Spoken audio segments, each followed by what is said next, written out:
So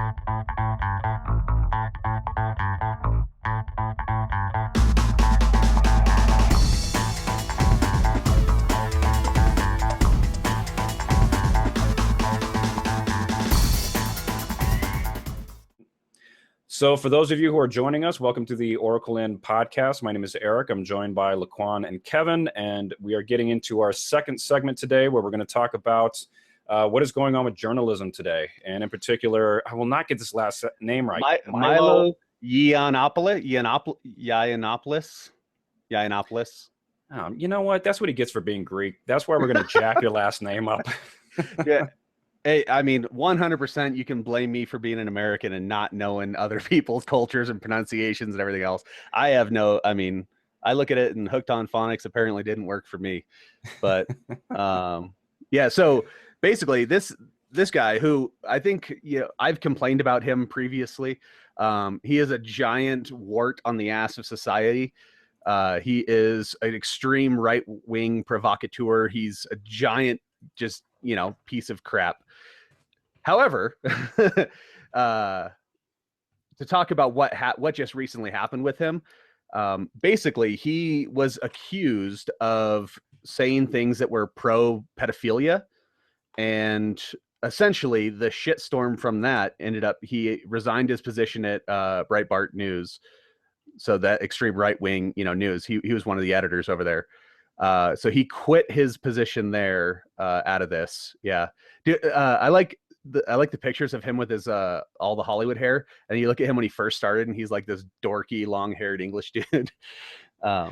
And just to give, if we can, just for a second there, because his name I don't think has still gotten around as much. So who exactly is this guy? So we talked about, well, I don't know if we talked about, I think we did. I think UC Berkeley there, he was supposed to speak and there was a big protest outside, and they ended up just escorting him out of the building and getting him out of there. This is a guy, just for a second though. So this is a guy from Britain who was a journalist over there for Breitbart, which is an alt-right news source. And he's been making waves here in the States. Well, he was an editor for it. So it's basically he's an extreme right wing. He's kind of like Glenn Beck, but he's like the Ryan Seacrest version of Glenn Beck. That's a good way to put that. Yeah. So he is gay, and so my problem with his sudden downfall and all the shit that he just got hit with is here's what he said, which I'm not defending. I'm not saying this is what he said is. He defended relationships in which those older men help those young boys to discover who they are. And that was taken to be condoning pedophilia, basically, older men with younger boys. And basically he's saying that, that's what he said, but that's not what he meant. He was talking, not necessarily sexually, but just, helping. Yeah, if I can also add some context to that, though. So basically, the reason why he's been making waves lately, he's been on the Joe Rogan podcast. He's also been on the Bill Maher show, and I think he was on Bill Maher like a week or two ago. So basically, on the Joe Rogan podcast, and I think he said this like a year or two ago, Joe Rogan was just asking about like his lifestyle, being in LA and, kind of turning into this celebrity and what that life is like.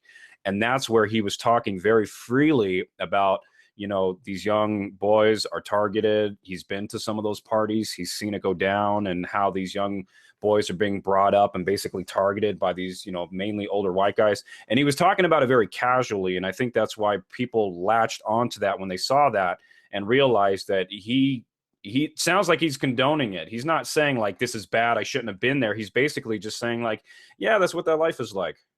Yeah. And so here, and that therein lies the problem with how this whole thing went down, right? So if you think back to some, at least the public commentary about, like the female teachers sleeping with their younger students that are, 14 years old, whatever. You have a teacher that's in her 20s or in her 30s that's banging her student, and everyone's kind of like, I wish she was my teacher. Kind of, there's that sentiment. Yeah, the teachers get sent to jail, They are charged with crimes and all that, but the overall sentiment is kind of one of like, it's really not that bad. So I'm wondering, is, when you hear that kind of, fluffiness with it, are people pissed at him because he's gay, talking about the same situation that a heterosexual couple might have, where people kind of just shrug it off? Like, is that the root of this? I'm wondering. Yeah, I mean, I think it's definitely a part of it. One thing though that, and I'd like to call Bill Maher out on some bullshit. So Bill Maher came out on that and was basically saying that he helped for Milo's demise because he had him on his show a week ago and, was able to exploit some of his ideology. The pedophilia stuff did not come up during the Bill Maher show. That was during the Joe Rogan podcast. So credit to Joe Rogan on that one. But then the second one is, I just saw somebody dig up this old fucking clip of Bill Maher back in the 90s who was just saying what you were saying, that he was basically making a joke and saying like, oh, come on, but if it's a 15-year-old male, come on, that's not really pedophilia. And it's like, whether, even if you're using it as a punchline, although he looked serious when he was saying it, yeah, dude, you're still targeting a male. And yeah, to that sentiment, like, why, or is there a difference, whether it's homosexual, whether it's female or male? Yeah, that's the thing that, I'm kind of like, this guy deserves to be tarred and feathered and dragged through the streets for various reasons, right? Milo. Yeah. Well, can we qualify that though? What are some of these reasons? Because why is he such a villain? He is vilified right now harshly, and why is that? So, go ahead. Yeah, go for it, Q. All right, so I did have to step away for a quick second. All right, but I'm not sure how much background you gave on him, but I had read an article on him. It's actually a pretty good article that Bloomberg Businessweek did on him last year in, I believe, September. But they were just talking about the 31-year-old British tech editor and star writer of Breitbart News, where he's the loudest defender of the new Trump-led ultra-conservatism, standing athwart history, shouting to stop immigrants, feminists, political correctness, and any non-Western culture. I can't get his last name, but he gained his initial fame as the general in a massive troll war over misogyny in the video game world known as Gamergate. He was permanently banned from Twitter in July of last year after the social media company said that his almost 350,000 followers were responsible for harassing Ghostbusters star Leslie Jones, which is the black girl in Ghostbusters, the remake. He still has 275,000 subscribers to his YouTube speeches and CSNBC and Fox to turn to as the most notorious spokesman for the alt-right, the U.S. version of Europe's far right. But that's pretty much... So there, I just pulled up an article that's it says 9 quotes on why everyone hates this guy. If white privilege is a thing, why are people working so hard to be black? All the award shows and cultural events favor black culture. Donald Trump is obviously the most pro-gay candidate in American electoral history. Western culture is what keeps women and gays safe. An army of sociopathic feminist programmers and campaigners, abetted by achingly political correct American tech bloggers, are terrorizing the entire video game community. Muslims are allowed to get away with almost anything. I know you're scared, but grow a backbone. Fuck your feelings. And he told a crowd in Boulder that all liberals are ugly, fat people that should be deported. Feminism is a cancer, and being Muslim is a lifestyle choice. Yeah. So I mean, that's why people hate this guy. So what was interesting about this, and I think it was, what was that guy's name? He was one of the guests on the Bill Maher show, but he was saying that what's interesting about this is that it's not that people just want to hate him because he's alt-right. It's because he's deliberately trying to tear into people. Like some people like Trump, they just blast things out, and he obviously has an agenda that he tries to blast out. But this guy will go to actually try to rip you apart. And that's why he's getting this bad. I heard they were calling him the poor man's Ann Coulter. So, yeah, doing that same kind of just hate speech, but he's doing it more from like that millennial kind of point of view. Yeah. You might take that as a compliment. Yeah. Well, what's interesting here at NAU, we're seeing I think I might have talked about this in a previous podcast, but there's a local student group who are putting together this whole like, can we get over the PC culture? Can we get over the political correctness police? Like, can we just say something about somebody and not be attacked? And basically obliterating safe spaces. And I just find it interesting that this whole mentality that Milo here, exudes is it's absurd. It's just absolutely absurd. Yeah. So one of the problems I have with the people that were defending him for all the speech are, they keep complaining about it being a First Amendment issue. And to clarify, the government has never told him that he cannot say something. He said something unpopular. Everyone decided they hated him and they told him to go fuck himself. That is not a First Amendment issue. The government had nothing to do with it. Just because what you say is unpopular and people disagree with you vehemently sometimes does not mean that the government is out to get you. That's that line for First Amendment. It has to be the government doing it. If it's just the population that hates you, then that's just you. Let me touch on Eric's point real quick, because with that NAU group and just him as well, wanting to be able to tear into people. I don't want to just generalize all of millennials or just this new generation or anything, but I just know, like, me growing up, and it could be different for a lot of people, just overwhelmingly, if you said something about somebody and they got to him, you had to answer for it. It's that simple. I said something about Kevin back in the day.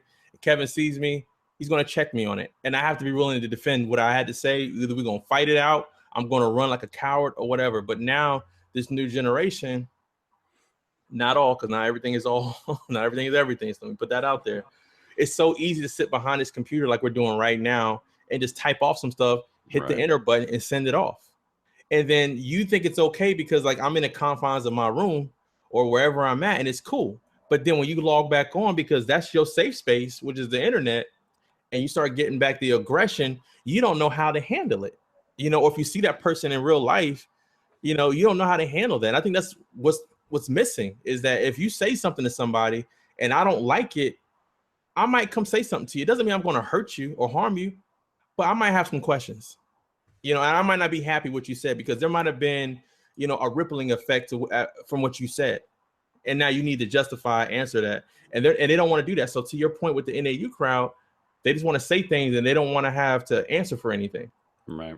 That's punk stuff. That's what we used back in the day. We call some punk stuff. Like, you don't. I think that's what's interesting, because with the whole First Amendment issue, anytime I've heard that argument, I always think that, okay, well, there's always the possibility for somebody to go too far. And what is that line that determines that? And like you're saying, at what point do you say, okay, well, you're free to say whatever you want, but that doesn't mean that if I see you on the street, we aren't going to have to resolve this. So, yeah.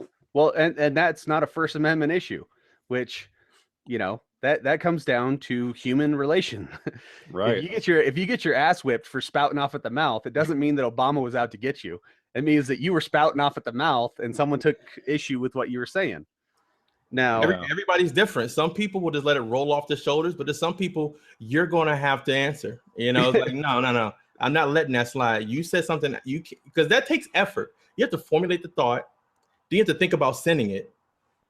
And then, okay, cool. That means you put thought into what you just said that was disrespectful to me. I'm about to come see you, right? And so, like, don't go call the cops. Don't be like, oh, they're attacking me. No. Because you said something about me that's affecting me. That's not okay. So see, that's what worries me, though, because if we see those that do spout off at the mouth and they have police protection, you start to change cultures with that. You start to change the way that people think about things and do things, because not necessarily. Because so look at his protest at Berkeley, right? He had police protection, right? Because there was protests going on, and they ended up, they didn't let him do his hate speech with guns pointed at the crowd. He left. They escorted him from the property because it was not safe for him to do it.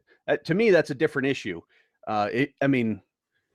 Just because you're saying hateful, so two things. One, you should be able to say whatever hateful thing you want. I have no problem with anyone saying it. You're not free from the the repercussions of your action, but you're free to say whatever you want. You can hate whoever you want. I don't care. Understand there's repercussions. And the other thing is, you know, when it comes to this kind of the difficult issues, the difficult stuff, to me, it's best handled in comedy. More so than, you know, get Richard Pryor on it instead of, you know, standing up at essentially a weak man's Klan rally and saying this, you know, let the comics have it, because, you know, in comedies, nothing is off limits. Everything is fair game. And it's because it's not directed in a hate speech fashion, even if it is hate speech that's being discussed. Now, you know, I'm sure there's exceptions to what I just said, but for the most part, when you see, you know, let those people handle it. If you want to get out and do rallies and try to stir stuff up, okay. I mean, you're free to do what you want, but understand there's repercussions for your actions. I don't think they understand the impact. I think that's the most important piece here that we kind of have to like really kind of explore. They have to understand like the impact of some of the things you're saying, right? So some at these rallies and stuff, the things that you're saying are rallying a base that the people who are opposed to what you're saying, your message can affect their lives in a very negative way.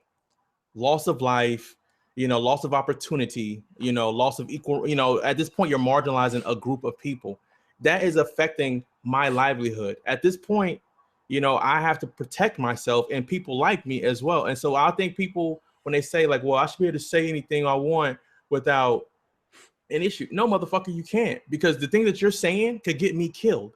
You know what I'm saying? If the KKK was still like as popular as it was back in the day, I could be dead already. That's not okay. Like the shit you're saying is affecting me and people with skin color like me. No, you can't. So you think about the alt-right, you know, and all these other people as well, that rhetoric, and I agree with Kevin, say what the hell you want to say, but understand there's the people out there that's going to come after you because you know what? The things that you're saying is affecting their lives. Like these immigrants, you know, the Mexicans, everybody. That if that rhetoric starts being widespread like a common cold, a lot of people can die. Yeah, their families could be deported. You know, you can fuck up a whole bunch of ecosystems. You know, not ecosystems, but like small environmental factions within like those cultures and stuff like that. You know, they work super hard to get here. You know, they by the bootstraps. You know, got this generation after generation after generation. Just like that, you can undo all that. So you can't be mad when people are coming after you. You know, they don't understand that logic, and I think that's what's missing is that logic is missing. Like, well, if I say this about Eric, I wonder how it's gonna make him feel. If I'm not thinking about that, then I'm supposed to do whatever the hell I want, and I don't care what Eric thinks. Yeah, that's the definition of how a lot of social scientists look at privilege. Is that it builds these false senses of security, and it's like I don't know, you know, how you've managed to make it this far in life, but you probably shouldn't cross that line, or at least, you know, like you're saying, just be a little bit more sensitive or empathetic. You don't have to go for the jugular and say like, well, I have a right to say it. Well, no, or don't be insensitive, be a giant cockhead, but understand that when people are protesting and showing up and throwing rocks at you, that's why, because what you did pissed everyone off and they hate your face. Right. I know we got to wrap this up, but I want to say one last little thing. Like, if you think about the internet, right? And the internet is marvelous on one end and it's detrimental on the other end too. So those people with that very dangerous rhetoric, you only have to deal with those people who share your ideology, right? And so when you get in a group, you get confident, right? Because if the group gets bigger and bigger and bigger, you get confident. There's strength in numbers to a certain, in theory, there's strength in numbers, right? So then what's what happened? You got the whole alt-right thing, this whole hail Trump shit, you know? So I'm pretty sure before the numbers were small, they're not coming out talking about this hail Trump because there's not enough numbers out there. There's not enough people out there that's willing to talk about it. The numbers get bigger. All of a sudden now it's publicized. You know, you're out there talking about it. You know, you're on these news networks now defending it because now you have a bunch of people who support you, right? So I don't know. It's just, yeah, this is how we get into street wars. This is when factions are just going to start grouping together, and when people start physically bumping into each other's boundaries, that's where things are going to have to be resolved. All right, well, let's go ahead and wrap up this segment, and we'll get into our third segment for this evening.